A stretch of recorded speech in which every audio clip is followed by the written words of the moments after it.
الحمد لله نحمده ونستعينه ونستغفره ونؤمن به ونتوكل عليه ونعوذ بالله من شرور أنفسنا ومن سيئات أعمالنا من يهده الله فلا مضل له ومن يضلله فلا هادي له ونشهد أن لا إله إلا الله وحده لا شريك له ونشهد أن سيدنا وسندنا ومولانا محمدا عبده ورسوله صلى الله تعالى على خير خلقه محمد وعلى آله وأصحابه أجمعين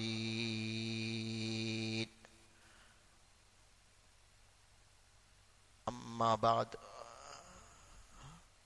فقد قال النبي صلى الله عليه وسلم لا عدوى ولا طيرة ولا سفر في الإسلام او كما قال النبي صلی اللہ علیہ وسلم۔ بزرگان محترم، برادران اسلام، عزیز دوستو، آج بھی مسلم معاشرے کے اندر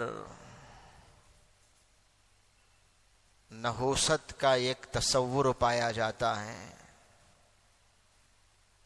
کہ فلاں چیز میں نحوست ہے، فلاں دن میں نحوست ہے، فلاں کام میں نحوست ہے، فلاں میں نحوست ہے۔ آج بھی خاص طور سے جو خواتین کا طبقہ ہے، عورتوں کا جو طبقہ ہے، اسی تصور میں جیتے ہیں، کسی دن کو لے کر یا کسی مہینے کو لے کر یا کسی وقت کو لے کر یا کسی کام کو لے کر یا کسی چیز کو لے کر فوراً کہتے ہیں کہ یہ منحوس ہے، یہ دن منحوس ہے، یہ وقت منحوس ہے، یہ مہینہ منحوس ہے، یہ فلاں کام یا فلاں چیز ایسا ہو جانا یہ نحوست ہے۔ اس کی کیا وجہ ہے؟ اس کی وجہ یا تو یہ ہے اسلامی تعلیمات سے واقفیت نہیں، اسلامی تعلیمات کو جانتے نہیں، یا جانتے ہیں تو بہت کم جانتے ہیں، اسلام سے واقف نہیں، اسلام کی تعلیمات سے واقف نہیں، یا بہت کم جانکاری ہے جس کی وجہ سے ایسے غلط تصورات پھیلے ہوئے ہیں، یا پھر اس کی وجہ یہ ہے غیروں کے ساتھ زیادہ اٹھنا بیٹھنا، غیروں کے ساتھ زیادہ تعلقات، بے ضرورت بے وجہ تعلق، اسی وجہ سے ان کی جیسی شادی ہوتی ہے ویسی شادیاں ہماری ہونے لگی، ان کے یہاں غم منانے کا جو طریقہ ہے ویسا ہی غم منایا جاتا ہے ہمارے یہاں بھی، جس کی وجہ سے ہر چیز کو دیکھ کر کے یہ کہہ دیا جاتا ہے کہ یہ منحوس ہے، یہ منحوس ہے۔ انہی میں سے یہ مہینہ سفر کا مہینہ ہے، جس کے بارے میں عام طور سے یہ عقیدہ ہے، یہ خیال ہے کہ یہ مہینہ منحوس مہینہ، سفر کا مطلب صفر لوگ سمجھتے ہیں، سفر کا یہ مطلب سمجھتے ہیں کہ اس میں جو بھی کام کیا جائے گا وہ اس کا نتیجہ، اس کی جو ریزلٹ وہ صفر ہے، کیونکہ یہ منحوس مہینہ ہے۔ بزرگان محترم، کیا ماہ سفر منحوس ہے یا نحوست کس میں ہے؟ اس کو سمجھنے کی ضرورت ہے۔ یہ جو نحوست کا تصور ہے زمانہ جاہلیت سے چلا آ رہا ہے۔ زمانہ جاہلیت کہتے ہیں اسلام آنے سے پہلے جو زمانہ تھا، جس میں درندگی تھی، حیوانیت تھی، کسی بات کی، کسی چیز کی کوئی تمیز نہیں تھی، کسی رشتے کا لحاظ نہیں تھا، کوئی شریعت نہیں، کوئی دین نہیں، ایسے دور کو زمانہ جاہلیت کہتے ہیں۔ اس زمانے سے یہ نحوست کا تصور چلا آ رہا ہے۔ زمانہ جاہلیت میں اہل عرب، ان کا ایک طریقہ تھا کہ انہوں نے ایک تیر کو لے لیا تھا، ایک تیر پر انہوں نے لکھ دیا نام، ایک تیر کو انہوں نے لکھ دیا اس پر لا، اور ایک تیر کو وہ خالی رکھتے تھے، اور حبل نامی بت کے پاس تھیلے میں ان 3 تیروں کو ڈال دیتے تھے۔ جب بھی کوئی کام ان کو کرنا ہوتا اس حبل نامی بت کے پاس جاتے، آنکھ بند کر کے تھیلے کے اندر ہاتھ ڈالتے، تیر نکالتے۔ اگر تیر نام والا نکلتا، اس کا یہ مطلب ہوتا ہاں یہ کام کر لو، کر سکتے ہیں، اس کی اجازت ہے، تو کام کر لیتے۔ اگر ہاتھ ڈالتے، تیر نکالتے، اس میں لا لکھا ہوا ہوتا، لا کا مطلب نہیں یہ کام نہیں کرنا ہے تمہیں، گویا کہ اس بت سے یہ مشورہ لیا جا رہا ہے، تو کام سے رک جاتے۔ اگر ہاتھ ڈالتے، تیر خالی نکلتی، اس کا مطلب یہ ہوتا کہ اور ایک مرتبہ آزما لو، چانس ہے، موقع ہے۔ جب تک نام والی تیر نہ نکل جائے یا لا والی تیر نہ نکل جائے، اس وقت تک تیر کو اٹھانے کا، ڈالنے کا، اٹھانے کا، ڈالنے کا سلسلہ ہوتا، گویا کہ اس سے وہ لوگ بدشگونی لیا کرتے تھے۔ تو وہاں سے یہ سلسلہ چلا آ رہا ہے، نحوست کا تصور وہاں سے چلا آ رہا ہے۔ اور اہل عرب کے نزدیک زمانہ جاہلیت میں ایک یہ طریقہ بھی تھا، گھر سے باہر نکلتے سفر کے لیے، کہیں جانے کے لیے، سفر کرنے کے لیے، گھر سے باہر نکلتے ہی جھاڑیوں پر، درختوں پر پرندوں کو دیکھتے تو پرندے کو ہوش کہہ کر کے اڑا دیتے۔ اڑا دینے کے بعد یہ دیکھتے کہ پرندہ کدھر اڑا۔ اگر پرندہ داہنے طرف اڑا، یہ سمجھتے کہ یہ سفر کرنا چاہیے۔ اگر پرندہ بائیں طرف میں اڑ گیا، لیفٹ سائیڈ میں اڑ گیا، تو سمجھتے کہ یہ سفر نہیں کرنا چاہیے، گھر کے اندر واپس آ جاتے۔ اسی کی رد میں اللہ کے نبی نے فرمایا اقر الطیور علی مکانتہا، پرندوں کو ان کی جگہ میں چھوڑو۔ یہ اڑا کر کے دیکھنا، وہاں سے بدشگونی لینا، وہاں سے اپنے کاموں کا فیصلہ لینا اور نحوست کا تصور کرنا، یہ اسلام میں نہیں ہے۔ زمانہ جاہلیت میں یہ طریقہ تھا کہ کسی کام کو لے کر کے نحوست کہہ دینا، یا کسی کام کو منحوس سمجھنا، یا کوئی طریقہ اپنانا نحوست جاننے کے لیے، اچھا برا سمجھنے کے لیے، یہ زمانہ جاہلیت کا طریقہ ہے، اسلام کا طریقہ نہیں۔ الو سب جانتے ہیں، جسے عام طور سے لوگ منحوس سمجھتے ہیں، اسے نحوست والا پرندہ سمجھتے ہیں۔ زمانہ جاہلیت میں اس کے بارے میں کیا تصور تھا؟ تصور یہ تھا کہ مردے جو مر جاتے ہیں، جن کو قبر میں دفنا دیا جاتا ہے، ان کی ہڈیاں جو بوسیدہ ہو جاتے ہیں، گل سڑ جاتے ہیں، وہی ہڈیاں الو کی شکل میں اڑ کر کے اپنے اپنے گھروں کو آتے ہیں۔ اور سمجھتے کہ یہ الو ان ہڈیوں سے پیدا ہو کر کے ہیں اور ان الوؤں میں نحوست ہے، اس سے وہ برا سمجھتے. کسی گھر کے چھت پر الو آئے تو اس کو برا سمجھتے ہیں. اللہ کے نبی نے فرمایا ولا طیر ولا حامۃ فی الاسلام، یہ الو کا تصور اسلام میں نہیں ہے. الو کو منحوس سمجھنا یہ اسلام میں نہیں ہے. اللہ کے نبی نے اس کو بھی رد فرمایا. اور ایک تصور ہے بیماری لگنے کا. ایک کی بیماری دوسروں کو لگ جاتی ہے، چھوت ہو جاتا ہے یا فلاں ہو جاتا ہے. بزرگان محترم، اللہ کے نبی نے اس کے بارے میں بھی یہی فرمایا ولا عدوا، بیماری لگنے کا تصور بھی اسلام میں نہیں ہے. ایک کی بیماری کسی اور کو لگ جاتی ہے، دوسرے کو لگ جاتی ہے، اس کا تصور بھی اسلام میں نہیں ہے. اسلام اسے رد کرتا ہے.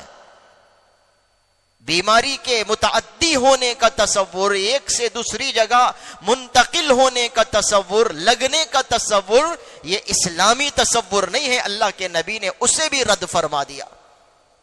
ایک بدوی آیا، کھیڑے والا، اعرابی، اس نے آ کر کے اللہ کے نبی سے کہا کہ اللہ کے نبی، میرے اونٹ اچھے اونٹ ہوتے ہیں، ہرن کی طرح صحت مند، تندرست، جھاڑیوں کو وہ چرتے، گھاس کو وہ چرتے.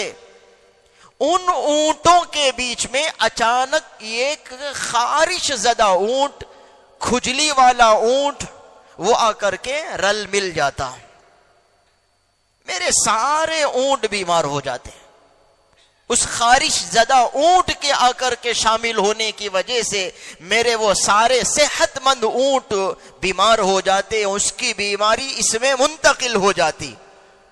تو اللہ کے نبی نے سمجھ لیا، اچھا یہ کہنا چاہتا ہے کہ بیماری ایک جگہ سے دوسری جگہ منتقل ہو گئی، حالانکہ بیمار کرنے والا تو اللہ، بیماری کا فیصلہ اللہ سے ہوتا ہے، مسبب الاسباب تو اللہ ہیں. اب اس کے نظریے کو بدلنے کے لیے، اس کی اصلاح کے لیے اللہ کے نبی نے فرمایا اچھا یہ بتاؤ، جو پہلا اونٹ جو تھا جسے خارش، جسے کھجلی تھی، اس سے وہ بیماری کہاں سے آئی؟ خاموش ہو گیا. وہ سمجھ گیا اچھا اسے جو بیماری آئی وہ اللہ کے فیصلے سے آئی، تو ان سارے اونٹوں کو جو بیماری آئی وہ بھی اللہ کے فیصلے سے آئی، اس میں ملنے کی وجہ سے نہیں. تو آج بھی یہ تصور ہے کہ بیماری لگنے کا تصور. ابھی ایک زمانہ گزرا، کرونا کا زمانہ، بیماری لگنے کا ایک تصور. ملاقات سے بھی لوگ بھاگتے تھے، جو بھاگ کر کے گھر میں لاک ہو گئے تھے وہ کئی مرے. مرنے والوں میں وہ بھی ہیں 2 مہینہ 3 مہینہ تک گھر میں لاک ہو گئے تھے، مہمانوں کو آنے نہیں دیتے تھے، خود باہر نہیں نکلتے تھے، رشتہ داروں کو انہوں نے دور کر دیا تھا، لیکن انتقال ان کا بھی ہوا. اور وہ لوگ جو ان کرونا کے مریضوں کو غسل دیا کرتے تھے، ہزاروں مریضوں کو غسل دینے والے، آج بھی موجود ہے بنگلور میں. جس قبرستان میں کرونا کے مریضوں کو دفنایا گیا، وہ قبر کھودنے والے آج بھی باحیات ہیں. جا کر کے ہم دیکھ لیں، ٹانے روڈ قبرستان میں، کہ قدوس صاحب قبرستان میں، جہاں جہاں ان کو دفنایا گیا، آج بھی وہ قبر کھودنے والے کتنے سال، 5 سال ہو گئے کرونا کو، آج بھی وہ لوگ زندہ ہیں. تو معلوم ہوا کہ یہ بیماری لگنے کا تصور یہ اسلامی تصور نہیں ہے، یہ وہم ہے، یہ نحوست کا وہم ہے، یہ منحوس ہونے کا وہم ہے، یہ غیر اسلامی تصور ہے یہ. اور اسی طرح سے زمانے جاہلیت میں یہ بھی تصور تھا کہ آدمی جب جنگل کا سفر کرتا، صحرا کا سفر کرتا، بیابانوں کا سفر کرتا، وہاں بھوت پریت ہوتے ہیں اور لوگوں کو بھٹکا دیتے ہیں، راستے سے وہ بھٹکا دیتے ہیں. گم ہو جاتا ہے آدمی جنگل کا سفر کرنے سے، بھوت پریت ہوتے ہیں وہاں پر. اللہ کے نبی نے اس کا بھی رد فرمایا ولا غول فی الاسلام. یہ بھوت پریت کا تصور بھی اسلام میں نہیں ہے، الو کا تصور بھی اسلام میں نہیں، بھوت پریت کا تصور بھی اسلام میں نہیں، بیماری لگنے کا تصور بھی اسلام میں نہیں، پرندوں کے ذریعے سے فال نکالنے کا تصور بھی اسلام میں نہیں. اسی طرح سے سفر کے مہینے کے بارے میں فرمایا ولا سفر فی الاسلام، اسلام میں سفر کا تصور بھی نہیں کہ سفر کا مہینہ منحوس مہینہ ہے، یہ تصور بھی اسلامی تصور نہیں ہے، یہ سوچ بھی اسلامی سوچ نہیں ہے، غیر اسلامی سوچ ہے۔ ارے سفر کا پورا نام کیا ہے؟ سفر المظفر۔ ہم 12 مہینوں کو پڑھیں تو وہاں ہمیں پتا چلے گا سفر کا پورا نام کیا؟ سفر المظفر، کامیابی والا مہینہ، سفر کا مہینہ۔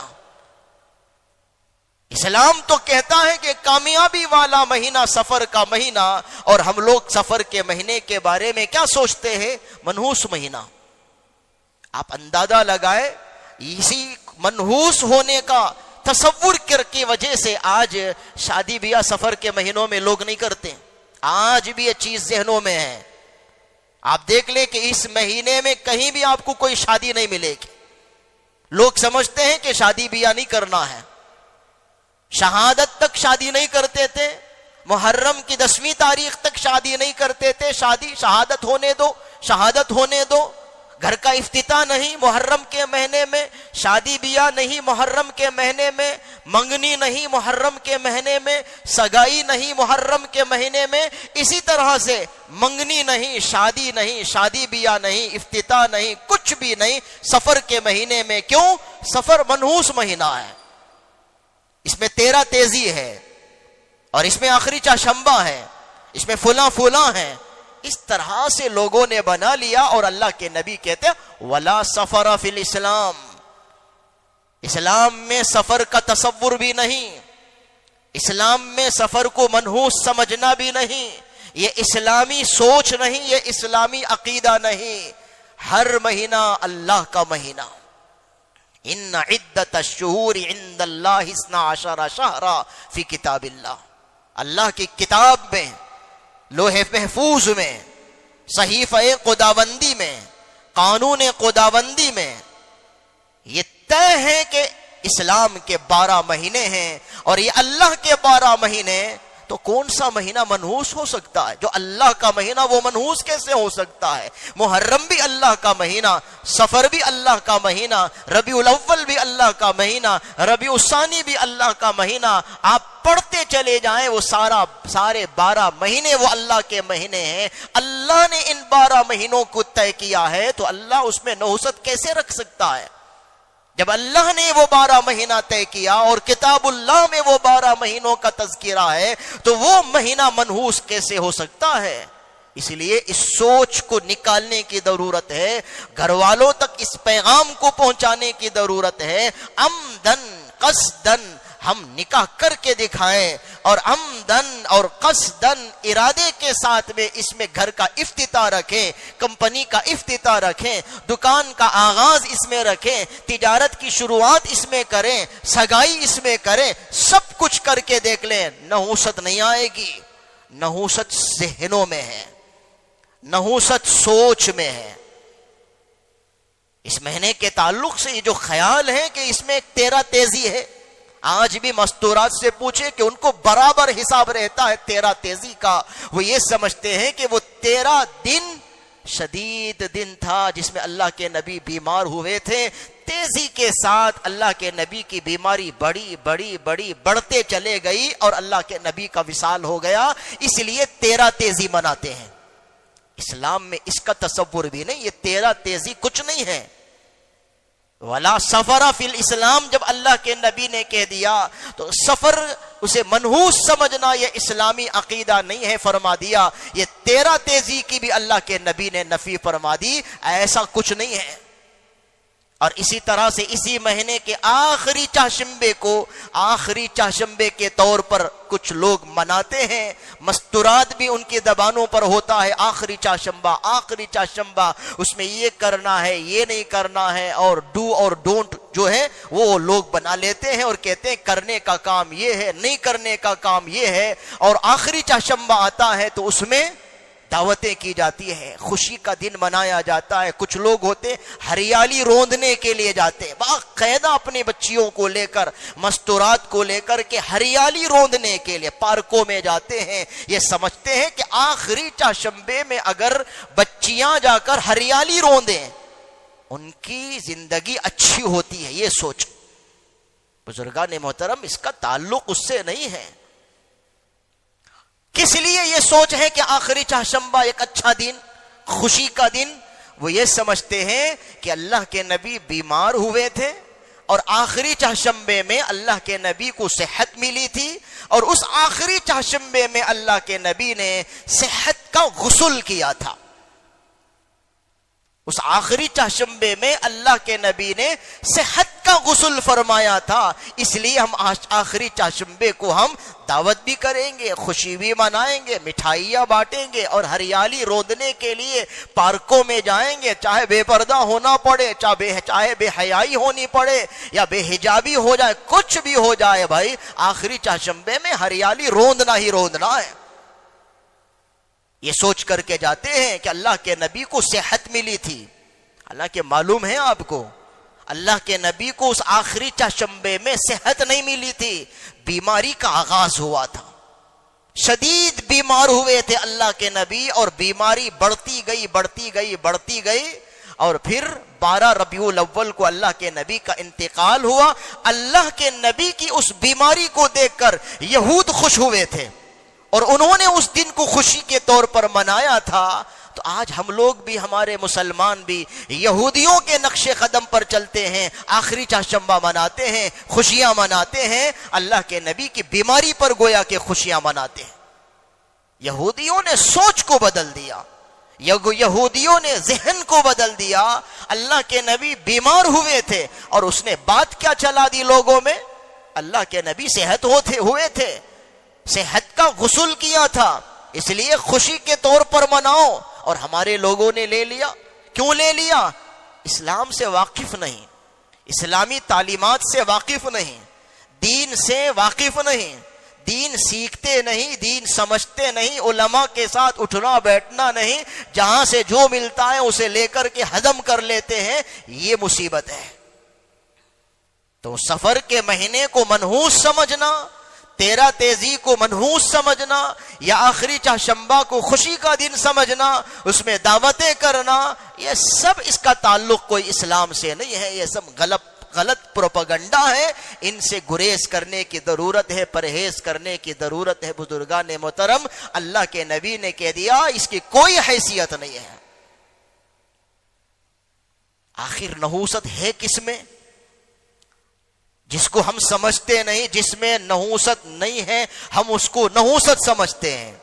سفر میں نحوست نہیں ہے، اس کو ہم نحوست والا مہینہ سمجھتے ہیں. یا کسی اور میں بلی کے سامنے سے گزر جانے میں کوئی نحوست نہیں ہے. کام پر نکلے، اچانک بلی سامنے سے گزر گئی، فوراً واپس آ گئے. میاں کس لیے آ گئے؟ بلی سامنے سے گزر گئی، کام نہیں ہوگا. یہ بھی کوئی عقیدہ ہے؟ ارے بلی کیا مخلوق ہے، بے جان یا بے زبان ایک مخلوق، ایک کمزور مخلوق، وہ آڑے آ جانے سے کام نہیں ہوگا. کتنی غلط بات. اور کچھ لوگوں کا ذہن یہ بنا ہوا ہے، باہر نکلے تو کہاں جاتے ہیں نہیں پوچھنا. ماں اگر پوچھ لینا یا بیوی اگر پوچھ لینا کہاں چلے، کہاں جاتے ہیں، بس کام نہیں ہوگا. میں جب بھی باہر جاتا ہوں تمہارا یہ سوال کس لیے ہوتا ہے، کہاں جاتے ہیں؟ قبرستان جاؤں گا، کہاں جاؤں گا. ٹوک دیتے ہیں، ڈانٹ دیتے ہیں. گویا کہ ذہن میں یہ ہے کہ نکلتے وقت میں پوچھنا نہیں کوئی کہ کہاں جاتے ہیں. اگر کوئی پوچھ لے تو اس میں نحوست ہے، وہ کام نہیں ہوگا، اس میں رکاوٹ. یہ سب غلط، غیروں کا طریقہ، غیروں کی سوچ ہے، غیروں کے خیالات ہیں. غیروں کے ساتھ اٹھنا بیٹھنا ہمارا زیادہ ہو گیا. ان کی صحبت کا یہ اثر ہوا کہ ہم ہر چیز میں نحوست ڈھونڈتے ہیں. حالانکہ اسلام تو یہ سکھاتا ہے ہر کام سے پہلے مشورہ لیا کرو. بیوی سے مشورہ لو، ماں باپ سے مشورہ لو، بہن بھائیوں سے مشورہ لو. مشورہ لو کا کیا مطلب؟ ان کے سامنے شیئر کرو کہ آپ کہاں جا رہے ہیں، کیا کام کرنے والے ہیں. ان سے کہو کہ یہ کام مجھے کرنے کا ارادہ ہے، خیال ہے، آپ کیا کہتے ہیں. وہ اس میں جو ان کی رائے ہوگی اس میں خیر نکلے گا. تو اللہ کے نبی تو یہ شریعت دیتے ہیں کہ مشورہ لو، قرآن یہ کہتا ہے مشورہ لو. اور یہاں یہ میاں سمجھتا ہے کیا، اگر کوئی مجھ سے پوچھ لے کہ کہاں جاتے ہیں تو کام نہیں ہوگا. صبح صبح فلاں کی صورت دیکھ لی، کام نہیں ہوگا. فلاں کی بات سن لی، اس لیے کام نہیں ہوگا. بزرگان محترم، کام کب نہیں ہوگا؟ فجر کی نماز چھوڑیں گے تو کوئی کام نہیں ہوگا. اچھی طرح سے سمجھ لیں، 5 وقت کی نماز چھوڑ کر کے زندگی گزاریں گے، کام نہیں ہوگا. نحوست نمازوں کو چھوڑنے میں ہے، سفر میں نہیں. نحوست الو میں نہیں، نحوست پرندوں میں نہیں، نحوست بلیوں میں نہیں، نحوست فرائض چھوڑنے میں ہے. اللہ کے نبی نے کیا فرمایا؟ من ترک العصر فکأنہ وطر اہلہ ومالہ، کہ جس نے عصر کی نماز چھوڑ دی گویا کہ اس کے بیوی اور بچے ہلاک ہو گئے.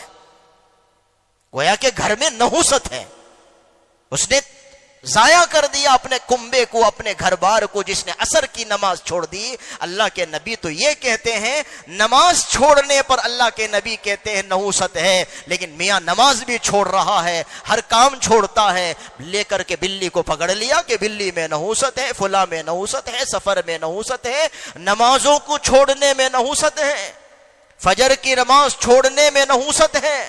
آج کتنے مسلمان ہیں جو فجر کی نماز پڑھتے ہیں، فجر کی نماز کے بعد اشراق پڑھتے ہیں، اشراق کے بعد تلاوت کرتے ہیں، تلاوت کے بعد ناشتہ کر کے دکانوں کو جاتے ہیں، جاب میں جاتے ہیں، کمپنی جاتے ہیں. نہیں، دیر رات سوتے ہیں، دیر صبح اٹھتے ہیں اور ناشتہ کرتے ہیں، اپنے کاموں میں نکل جاتے ہیں. تجارت میں برکت نہیں ہے کیونکہ نحوست گھر کے اندر ہے، زندگی میں نحوست ہے نماز چھوڑنے کی وجہ سے. اس کا احساس نہیں ہے نوجوانوں کو، اس کا احساس نہیں ہے خواتین کو.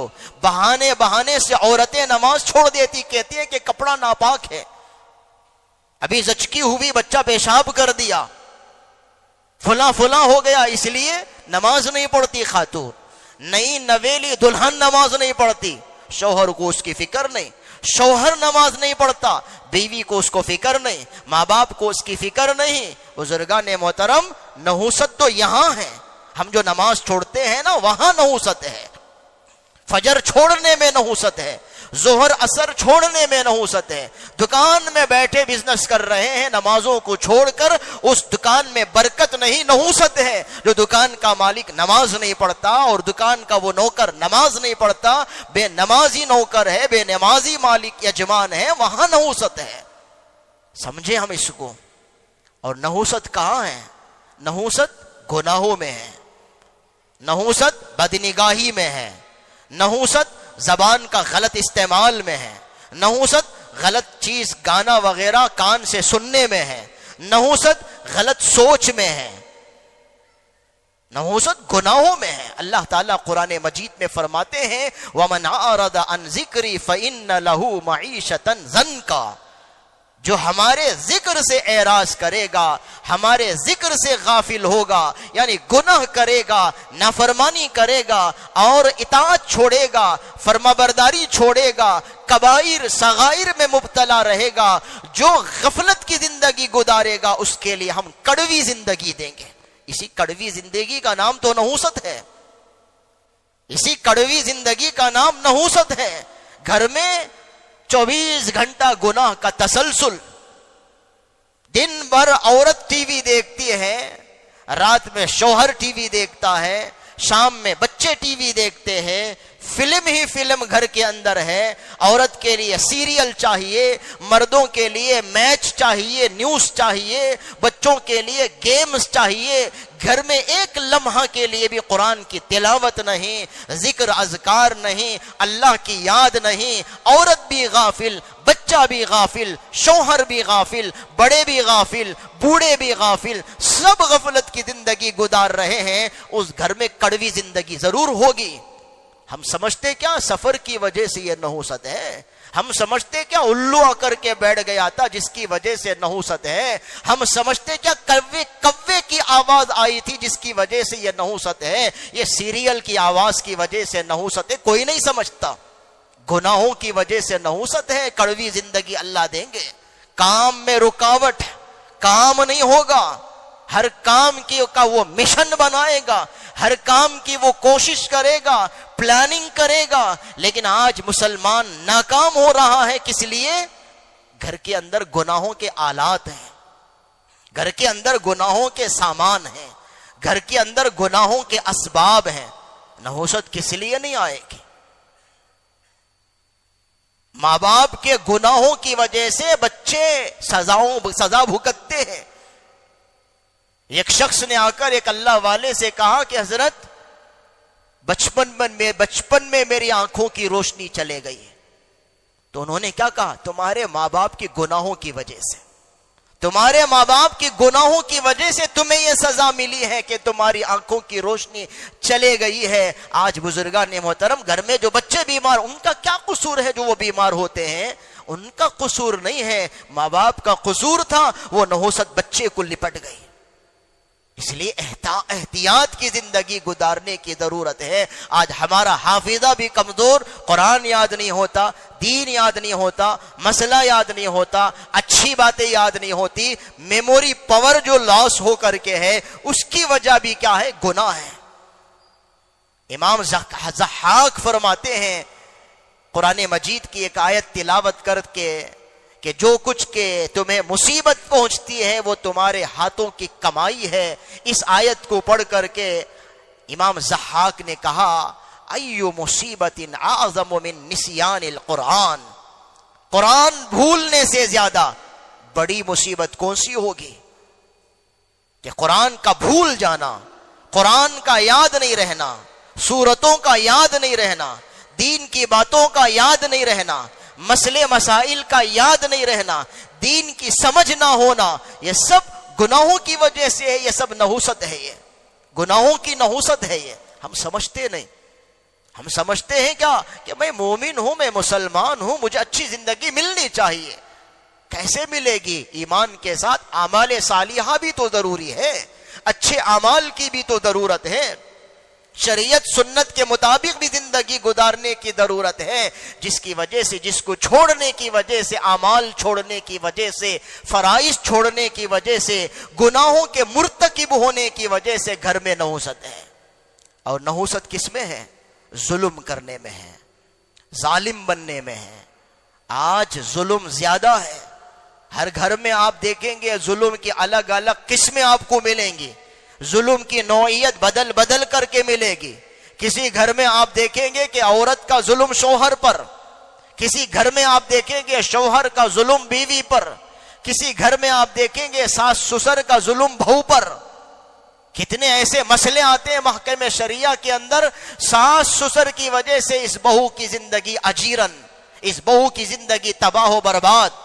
یہ ساس اور خسر مل کر کے بہو اور بیٹے کو اچھی زندگی جینا نہیں دیتے، زندگی گزارنے نہیں دیتے. اپنے بچے کو پکڑ کر رکھنے کے لیے وہ بہو پر ظلم کرتے ہیں، کہیں میرا بیٹا اس کا نہ ہو جائے، اس لیے بہو پر گرفت کرتے ہیں، بہو کو ستاتے ہیں، ٹارچر کرتے ہیں. وقتاً فوقتاً بہو کے گھر سے مال بٹورنے کی کوشش کرتے ہیں. باپ کے پاس سے اتنا لے آ، بھائی کے پاس سے اتنا لے آ، اور تیری وجہ سے ہمارے بچے کی زندگی خراب ہو گئی، اس کی قسمت خراب ہو گئی. بزرگان محترم یہ کیا ہے؟ یہ ظلم. اسی ظلم کی وجہ سے اس گھر میں نحوست، اسی ظلم کی وجہ سے گھر منحوس گھر ہے. سمجھتے نہیں لوگ، نحوست دوسری جگہوں میں ڈھونڈتے ہیں، نحوست خود گھر میں ہے. ابھی کل ایک مسئلہ پیش آیا جو محکمہ شریعہ میں آیا، مدرسے میں وہ مسئلہ آیا کہ بیٹی ہو گئی، اس عنوان کو لے کر کے لڑکے نے کہہ دیا تمہارے اندر بیٹا جننے کی صلاحیت نہیں ہے، اس لیے تو مجھے نہیں چاہیے. ادھر شوہر بھی ستاتا ہے، ادھر ماں باپ بھی ستاتے ہیں، ساس اور خسر بھی ستاتے ہیں. اس بچی کی زندگی اجیرن ہوگی، اور اس کی آہ جب لگے گی نا، بیوی کی آہ جب لگتی ہے، بہو کی آہ جب لگتی ہے، ساس اور خسر ان کی موت بری ہوتی ہے.